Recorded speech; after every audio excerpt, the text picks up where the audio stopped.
আমাদের পাস্ট যেন রাহার প্রেজেন্টে কোনো প্রভাব না ফেলে। তুমি এতদিন কেন হারিয়েছিলে? কত খুঁজেছি আমি তোমাকে, কত আননোন নাম্বার, কত ফেক অ্যাকাউন্ট থেকে তোমাকে মেসেজ পাঠিয়েছি, তুমি পাওনি। আমি তোমার সাথে একটাবার দেখা করতে চাই। পসিবল না। কি রে, এত কথা কার সাথে তো? ইউএস এর ফ্রেন্ড। আরেকবার মেসেজ দিলে কিন্তু আমি তোমাকে ব্লক করে দিব। তুমি কাল দেখা করবে আমার সাথে, আর যদি না করো তাহলে আমি নিজেই চলে আসবো রাহাদের বাসায়। কেমন আছো? কেমন থাকতে দিচ্ছ? কেন এমন করছো?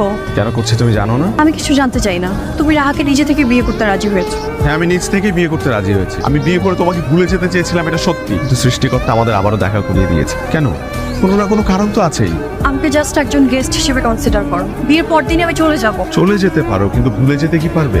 আমি তোমাকে অনেক আগেই ভুলে গিয়েছি। বিয়ে করনি কেন তাহলে? লোনলি ফিল করার পরেও কোনো রিলেশনে জড়াওনি কেন এত বছর? স্টাডি কাজ নিয়ে ব্যস্ত ছিল, সময় পাই। আমি আসি। আমাদের সারা জীবন আফসোস থেকে যাবে তোরই।